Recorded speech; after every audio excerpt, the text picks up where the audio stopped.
இப்ப நீங்க வேட்டுப்பாளையத்தில் கூடியிருக்கீங்க. இந்த ஊரை சேர்ந்த மக்கள் இருக்கிறீர்கள். உங்களோடு பக்கத்தில் இருக்கிற ஒரு 9 கிராமத்தை சேர்ந்த மக்களும் அழைக்கப்பட்டு இங்க வந்திருக்கிறீர்கள். உங்க ஒவ்வொரு ஊருக்கும் வரணும்னு எனக்கு ஆசைதான். ஆனா தேர்தல் காலத்தில் கொடுக்கிற நேரங்கள் ரொம்ப குறைச்ச. இன்னும் 7 நாள் அப்படிதான் இருக்கு. பல ஊர்களுக்கு போக வேண்டியிருக்கு. சட்டமன்ற தேர்தலில் தான் அதே திரும்பி திரும்பி அங்க வந்துடலாம். இது 6 தொகுதி இது. அதனால எல்லா ஊருக்கும் நாங்க வர ஆசைப்பட்டாலும் கூட நிச்சயமாக முடிக்க முடியாது. ஆகவே அருகிலிருந்து வந்திருக்கிற அழைக்கப்பட்டிருக்கிற என் அன்பு சகோதர சகோதரிகளை நீங்கள் உள்ளதை புரிந்து கொண்டு நீங்களும் இந்த ஊர்க்காரர்கள் போல் நினைத்துக் கொண்டு நான் பேசுகிற அத்தனையும் உங்கள் ஊரில் வந்து பேசுவதாகவே நினைத்துக் கொள்ள வேண்டும். அப்படித்தான் இன்னைக்கு எல்லா பாயிண்டும் பண்ணிட்டு இருக்கிறோம். எல்லாம் ஒவ்வொரு ஊரை வந்தா எதுவும் சரியா வராது. அதனால இங்கே கூறியிருக்கிற பெரியவர்களை, தாய்மார்களை, சகோதர சகோதரிகளே, வருகிற 19 நடக்கிற பாராளுமன்ற தேர்தலில் உங்களுடைய பெருமைக்குரிய மதிப்புக்குரிய வாக்குகளை சிதறாமல் சிந்தாமல் தாமரை சின்னத்தில் இட்டு என்னை வெற்றி பெற செய்யுமாறு அன்புடன் கேட்டுக்கொள்கிறேன். எனக்கு நீங்க யாருமே புதியவர்கள் அல்ல. 5 ஆண்டுகளுக்கு முன்னால் நான் வந்து உங்களுக்கு வாக்கு கேட்கிற போது நீங்கள் உள்ளபடியே உங்களுக்கு பெரிய மனசு, கர்ணன் சொல்லுவாங்க, அள்ளி கொடுப்பான் இல்லையா கர்ணன். கர்ணன் வந்து அவ்வளவு வழங்குவதில் வல்லல் கர்ணன். நீங்க ஒவ்வொருத்தரும் கர்ணனா தான் நினைக்கிறேன் நான். பாராது இல்லையா? அது மாதிரி நீங்க எல்லாம் வல்லல்கள் தான். பாரியன்னு சொல்லலாம், கர்ணன்னு சொல்லலாம். ஆனா மகாபாரதத்துல கர்ணன் பெருமையா பேசப்பட்டவர். பாரி ஒரு குரல்ல மன்னர், அவரும் கொடுப்பவர் தான். அந்த வகையில் நீங்க எல்லாம் கர்ணன் என்று தான் சொல்லணும். காரணம், கடந்த தேர்தலில் 6,83,000 வாக்குகளை அள்ளி தந்தீர்கள். இது ஒரு வரலாற்று சாதனை. அது நீங்கள் வழங்குவீர்கள் என்று சொன்னால் அதற்கான தகுதி என்னிடம் இருப்பதாக நீங்கள் நினைக்கிறீர்கள் என்று எண்ணுகிறேன். அந்த வகையில் இந்த 5 ஆண்டு காலத்தில் இந்த எம்பி ஆக்கி டெல்லிக்கு அனுப்பப்பட்ட நான் உங்களுக்கு என்ன செய்வேன் அப்படிங்கிறத நான் சொல்ல வேண்டிய கடமை இருக்கிறது. நீங்க நினைக்கிற மாதிரி இல்லை. நான் தொடர்ந்து என்னுடைய பாராளுமன்ற தொகுதி வந்து கொண்டு இருந்தால் சில பேர் நீங்க பார்க்காம இருக்கலாம். நான் வர்ற போது ஒன்று பாராளுமன்ற ஆபீஸ் இங்கே திருச்சியில் ஒன்று இருக்கு, அதே மாதிரி A1 திருச்சியில் இருக்கு, இதில் மிசிறியில் இருக்கு, குளித்தலில் இருக்கு, எல்லா இடத்துலையும் இருக்கு. அங்கங்கே ஆட்களை போட்டிருக்கோம். வர்றவங்க தேவைப்படுறவங்க அங்கே போய் பார்க்குறாங்க, மனுக்களை கொடுக்குறாங்க. மனுக்கள் வந்த உடனே எனக்கு உடனே ஃபோனில் சொல்கிறாங்க. சென்ற விற்பனை அவர்களுக்கு யாருக்கு என்ன செய்ய முடியுமோ அதை செய்ய சொல்லுகிறேன். அது இவர் நினைப்பது போல் நான் வந்து தொடர்ந்து வந்து கொண்டு தான் இருக்கிறேன். அதை மனசில் வச்சுக்கோங்க. ஆகவே இந்த முறை நான் மீண்டும் உங்களுக்கு வாக்கு கேட்டு வந்திருக்கிற நான் இந்த 5 ஆண்டுகளில் உங்களுக்காக என்ன செய்தேன் என்பதை சொல்ல வேண்டிய கடமை எனக்கு இருக்கிறது. தெரிந்து கொள்ளக்கூடிய உரிமையும் உங்களுக்கு இருக்கிறது. அந்த வகையில் இந்த மாதிரி ஒரு புஸ்தகம் போட்டிருக்கும் பாருங்க. இது எல்லாத்துக்கும் வந்திருக்குன்னு நினைக்கிறேன். இது பார்த்தீங்கன்னா ஒரு ப்ராக்ரஸ் ரிப்போர்ட் ஸ்கூல்ல படிக்கிற பையனுக்கு ப்ராக்ரஸ் ரிப்போர்ட் கொடுப்பாங்கல்ல ஸ்கூல், அந்த மாதிரி இது எல்லாத்துக்கும் வந்திருக்கும். வரலன்னா விரைவில் வரும். இதுல தெளிவாக ஒவ்வொன்று படத்தை போட்டு எதற்கு எத்தனை முறை பாராளுமன்றத்தில் பேசினேன், எதற்காக பேசினேன், யாரையெல்லாம் பார்த்தேன், எத்தனை அமைச்சர்களை பார்த்தேன், எதற்காக பிரதமரை பல முறை பார்த்தேன் என்பதெல்லாம் படத்தோடு இதில் போட்டு வச்சிருக்கும். பார்த்துங்க, தயவுசெய்து படிங்க. அது தெரிஞ்சாலும் பாதி விளக்கம் உங்களுக்கு தெரிஞ்சு போயிடும். அந்த வகையில் உங்களுக்கு ஒரு ஸ்மால் ஐடியா கொடுத்துற என்ன பண்ணுங்கிறது. ஒரு பாராளுமன்ற உறுப்பினருக்கு முதல்ல அந்த ஊர் தேவைகளை பூர்த்தி செய்ய வேண்டும். அந்த ஊர் தேவைகளை பூர்த்தி செய்வதற்கு என்ன பண்ணணும்? அரசு பணம் கொடுக்குறாங்க. அரசு எந்த அரசு? தமிழ்நாடு அரசு கொடுக்க மாட்டாங்க. எம்பிக்கு தமிழ்நாடு அரசு கொடுக்க மாட்டாங்க. யார் கொடுப்பா? டெல்லி அரசு கொடுக்கும். டெல்லி அரசு ஆண்டுக்கு 5 கோடி ரூபாய் கொடுப்பார்கள். அந்த 5 கோடியில் இப்ப 5 வருஷத்துக்கு எவ்வளவு கொடுத்துருக்கணும்? 25 கோடி கொடுத்துருக்கணும். கொரோனாங்கிறதுல 2 வருஷம் கொடுக்கல. அப்புறம் ஏதோ காரணத்தினால 17 கோடி கொடுத்திருக்கிறார்கள். அந்த 17 கோடி யாருக்கு வரும்னா கலெக்டருக்கு வரும். இது வந்து கரூர் கலெக்டர், பெரம்பலூர் கலெக்டர், இது மாதிரி எல்லா கலெக்டருக்கு வரும். அந்த பணம் வந்த உடனே அவங்க எங்களை கூப்பிட்டு சொல்லுவாங்க, ஐயா எம்பி ஃபண்ட் வந்திருக்கு, நான் என்ன பண்ணட்டும்பாங்க. உடனே அதுக்குள்ள நான் மக்களை பார்த்து எந்தெந்த ஊருக்கு என்ன தேவை என்பதை புரிந்து கொண்டு அதை கொண்டு அவருக்கு சொல்லுவேன், இவங்கெல்லாம் எங்களை கேட்டிருக்காங்க, இதுக்காக நீங்க செலவு பண்ண வேண்டும் என்று நாங்கள் சொன்ன பிற்பாடு டெண்டர் கூப்பிடுவாங்க, அவங்களே அதை ஒதுக்கி கொடுப்பாங்க. எங்க வேலை மக்கள் தேவை எங்க எங்க எங்க தேவை, என்ன பிரச்சனை இருக்கு, அது தீர்க்கறதுக்கு பணம் எவ்வளவு வேணும், இதையெல்லாம் எங்கிட்ட கொடுத்தாங்கன்னா நாங்கள் வந்து கலெக்டர் கொடுப்போம். கலெக்டர் என்ன பண்ணுவாங்க, டெண்டரை கூப்பிட்டு அந்தந்த ஊர்ல பல ஊர்ல உதாரணத்துக்கு இந்த பெரம்பலூர் பாராளுமன்ற தொகுதியில கல்வியை பொறுத்த வரைக்கும் இன்னும் ரொம்ப பேக்வேர்டா இருக்கு. ஏன்னு சொன்னீங்கன்னா பசங்க நல்லா படிக்கிறாங்க, அவங்களுக்கு அடிப்படை தேவைகள் ரொம்ப குறைவா இருக்கு. அடிப்படை தேவைகள்னா கிளாஸ்ல ஸ்கூல்ல உட்கார்றதுக்கு இடம் இல்லை. நிறைய பசங்க இருக்காங்க, ஆனா உட்கார்றதுக்கு தரையில உட்காடுறாங்க அல்லது பரத்தடியில உட்காடுறாங்க. ஆகவேதான் பெரும்பாலும் 42 வகுப்பறைகளை கட்டி கொடுத்திருக்கோம். பெரம்பலூர் பாராளுமன்ற தொகுதியில் இந்த 6 சட்டமன்ற தொகுதிகளில் 42 வகுப்பறைகளை கட்டி கொடுத்திருக்கிறோம். அதுக்கு அடுத்தது அதே போல கம்ப்யூட்டர் சென்டர் கேட்டாங்க, அதை பண்ணி கொடுத்துருக்கோம். எத்தனையோ ஸ்கூல்ல பெஞ்சு டெஸ்க் இல்லைன்னாங்க, அதை பண்ணி கொடுத்துருக்கோம்.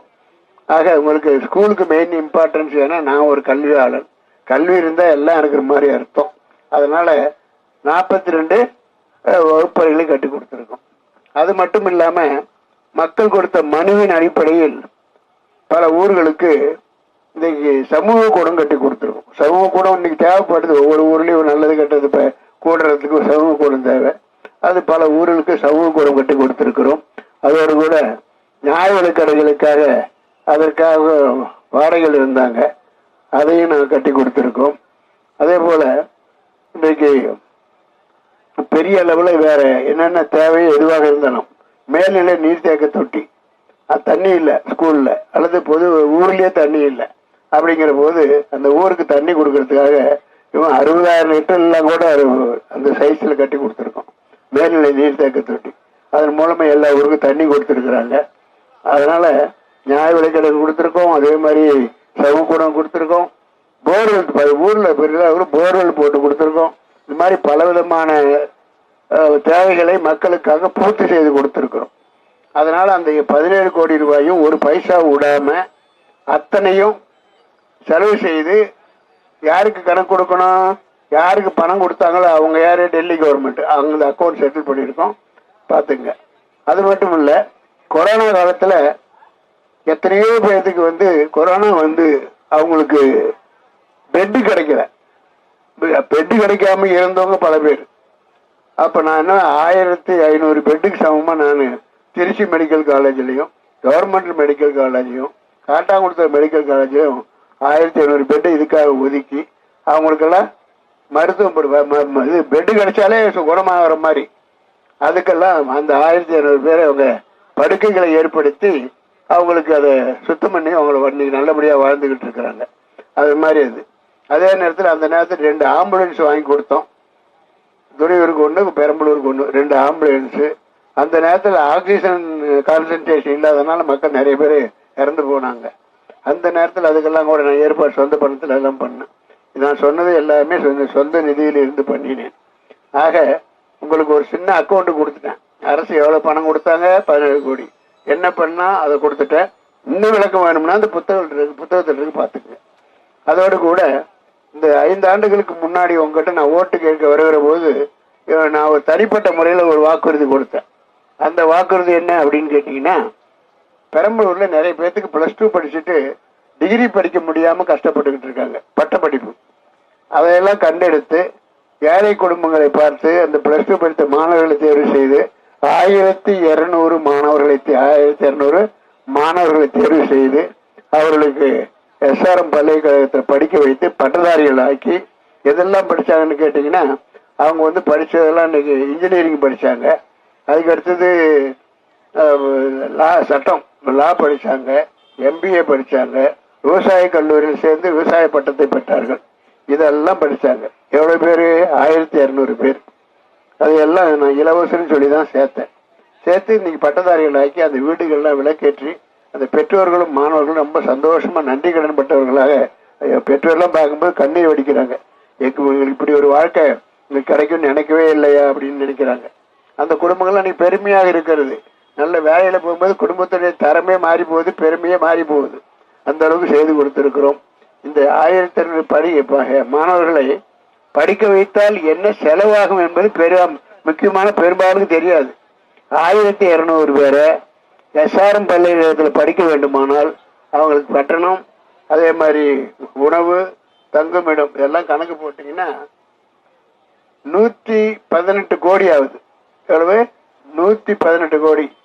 இந்திய வரலாற்றில் யாருமே எந்த எம்பியுமே தன்னுடைய சொந்த நிதியிலிருந்து 118 கோடியை செலவு பண்ணி 1500 மாணவர்களை படிக்க வைத்து வேலை பெறுகிற அளவுக்கு செய்த வரலாறே கிடையாது. அப்போ அரசியல்வாதிகள்லாம் பெரும்பாலும் வர்றவொடனே போனால் அதை 10 ரூபா சம்பாதிக்கலாம், இன்னும் கொஞ்சம் லஞ்சம் வாங்கலாம், அதை பண்ணலாம், வருமானம் பார்த்துக்கலாங்கிறவங்க தான் அரசியல்வாதி. இதை பார்க்குற போது நான் அரசியல்வாதியே இல்லை அப்படிதான் அர்த்தம். எவனாவது கொண்டு போய் 118 கோடி ரூபாயை ஒரு தொகுதிக்கு செலவு பண்ணோம் சொந்த பணத்தில். நான் உள்ளபடியே பாதி அரசியல்வாதி, பாதி பல்கலைக்கழகம் நடத்துவேன். அந்த மாதிரி இன்றைக்கு 118 கோடி செலவு 118 கோடி செலவாகி இருக்கிறது. எனக்கு செலவு பற்றி பெருசு இல்லை, ஒரு சந்தோஷம் இருக்கு. ஏழை குடும்பம் 118 பேரை படிக்க வச்சிருக்கேன்னா 1200 பேரை படிக்க வச்சேன்னா செலவு பற்றி பொருட்டு இல்லை, எனக்கு அது ஒரு புண்ணியமாகவே நினைக்கிறேன். உங்களுக்கு தெரியும், பாரதியார் ஒரு பாட்டு சொல்லுவார். பாரதி என்ன சொல்லுவாருன்னா, அன்னச்சத்திரம் 1000 கட்டுவதை விட கோயில் 10,000 கட்டி கும்பாபிஷேகம் செய்தை விட அங்கு ஒரு ஏழைக்கு எழுத்தறிவித்தல் கோடி புண்ணியம் என்பார். ஒரு ஏழைக்கு எழுத்தறிவித்தல் படிக்க வச்சாலே கோடி புண்ணியம். 1200 மாணவர்கள் படிக்க வச்சா எப்படி? எனக்கு சொர்க்கம் தான் கண்டிப்பா நினைக்கிறேன் நான். இப்ப 2வது முறையா மீண்டும் வந்திருக்கேன். இந்த 2024 தேர்தலில் வரப்போகுது, 19வது தேர்தல் வருது. இந்த தேர்தலுக்கு போது இப்போது மீண்டும் ஒரு வாக்குறுதியை தனிப்பட்ட முறையில் கொடுக்குறேன். அரசு நிதியில் அரசு நிதி வரும், அதை அவற்றை இப்படி செலவு பண்ணி அக்கௌண்ட் கொடுத்துருவேன். 2வது முறையாக நான் தேர்தல் நிற்கிற போது உங்களுக்கு மேலும் ஒரு வாக்குறுதியை தருகிறேன். அதுதான் இதே பாராளுமன்ற தொகுதியில் ஏழை எளிய மக்களை குடும்பத்தை தேர்ந்தெடுத்து எவ்வளவு 1500 குடும்பங்கள் 1500 குடும்பங்களை தேர்ந்தெடுத்து அந்த 1500 குடும்பங்களுக்கும் ஒரு குடும்பத்துக்கு 10 லட்சம் வீதம் இன்சூரன்ஸ் பண்ணி அவர்களுக்கு எந்த நேரத்தில் பெரிய உதவி தேவைப்படுகிறதோ அது செய்யப்படும் என்பதை சொல்லிக் கொள்ளுகிறேன். உதாரணமா, இன்னைக்கு வியாதி ஏழை பணக்காரன் நினைச்சுக்கிட்டு வர்றதில்லை.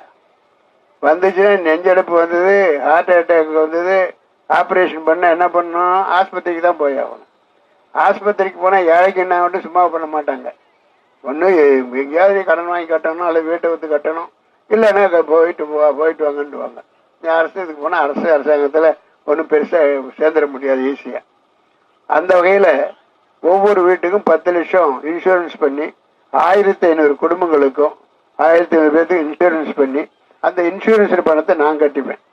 அந்த வகையில் இவங்களுக்கு இந்த மாதிரி பெரிய மருத்துவம் தேவைப்படுகிற போது ஹார்ட்டு, கிட்னி, மூட்டு, இடுப்பு இதெல்லாம் அந்த நேரத்தில் அவர்களுக்கு போய் நல்ல இடத்துல ஆப்ரேஷன் பண்ணி தங்களோட உயிரை காத்து கொள்ள முடியும். அதை 2வது வாக்குறுதியாக நான் கொடுக்குறேன் இந்த நேரத்தில். இது எதுக்காக? 2024 தேர்தல் வருது, அதுக்காக என்னுடைய 2வது வாக்குறுதியாக அந்த 2ஐயும் இப்போ கொடுக்குறேன்.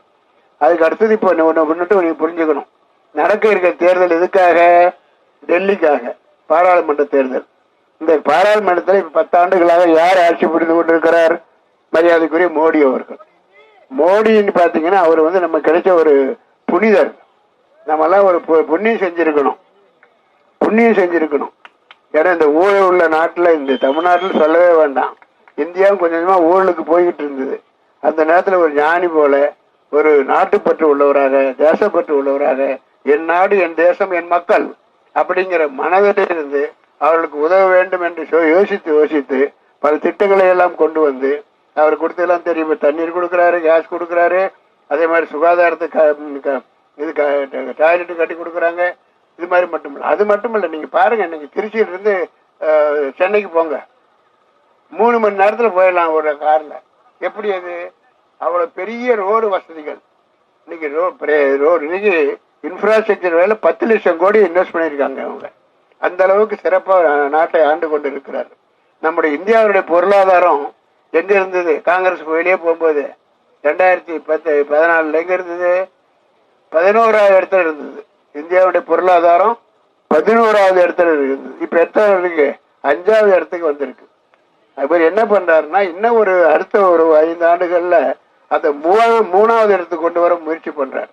அந்த அளவுக்கு வேணும்னா அதுக்கு அறிவு வேணும், திட்டம் வேணும், உண்மை வேண்டும், நேர்மை வேண்டும். குடும்பம் எல்லாம் ஒண்ணும் கிடையாது, நம்ம தான் குடும்பம் அவங்களுக்கு.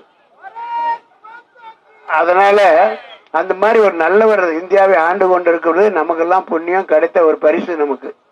அவருக்கு நம்ம உண்மையான ஒரு அவருடைய